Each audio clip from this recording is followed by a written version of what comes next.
గుడి ఎంట్రన్స్ ఉంది. చూడండి ఇవన్నీ నాలుగు ఇష్టాలు ఫ్రెండ్స్. ఇవన్నీ ఇక్కడ నాలుగు ఇష్టాలు అంటే మ్యారేజ్ జరుగుతుంటాయి మామూలుగా. చూడండి మ్యారేజ్ జరుగుతుంటాయి. నాలుగు ఇష్టాలు చేసాలు చేసి. హాయ్ ఫ్రెండ్స్, విద్యాసత్వం వచ్చారండి. చూడండి ఎక్కడ ఉంది ప్లేస్ ఎంత బాగుందో. ఇక్కడ అన్ని పాములు ప్రతిష్ట చేశారండి. ఇక్కడ మనం అన్ని నాలుగు చేశారు. చూడండి ఇది 1 acre 2 acres లోపల ఉందండి. ఇదన్నా నాలుగు చేశారు. ఏదన్నా అంటే నాగదోషం ఏమన్నా ఇక్కడ వచ్చి పూజ చేసుకుంటే మీరు నాగదోషం పోతుందని చెప్తున్నారు.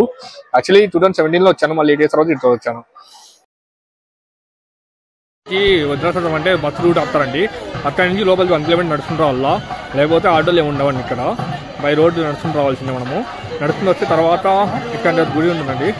సండే పూట అండ్ ట్యూస్డే పూట ఫ్రైడే పూట అండ్ కొంచెం బిజీ ఉంటుంది, రష్ ఉంటుంది. మిగతా టైం ఎప్పుడు రష్ ఉంటుందండి. ఇక్కడ రియాను ఎంక్వైరీ చేశాను, ఇంకా అందరూ చెప్తున్నా ఫ్రెండ్స్. చాలా వరకు నాలుగు ప్రతిష్ఠలు చేశారు. చాలా ఉన్నాయండి ఇక్కడ. జనాలు చాలా మంది వచ్చారు. చూడండి చాలా నాలుగు ప్రతిష్ఠలు చేశారు. ఎక్కడ చూసినా నాలుగు ప్రతిష్ఠలు ఉన్నాయండి అక్కడ. దాని ఇక్కడ విశేషం ఏమంటే చాలా మందికి అడిగితే నేను పిల్లలు పుట్టిన వాళ్ళు వాళ్ళంతా వచ్చి ఇక్కడ వచ్చిపోతే పిల్లలు పుడతారని చెప్పారు. ఇది మన హిందూపూర్ నుంచి బెంగళూరు వెళ్ళే రూట్ లో బస్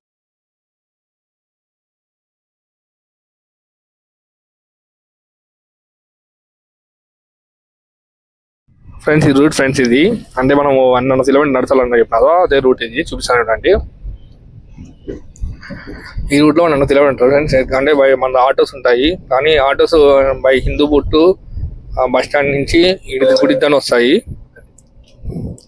చూడండి అక్కడ మీకు ఆర్టీసీ బస్ ఉందండి. కేఎస్ఆర్టీసీ అని, ఏపీఎస్ఆర్టీసీ అని, బెంగళూరు హిందూపూర్ నుంచి వస్తూనే ఉంటాయి. చూడండి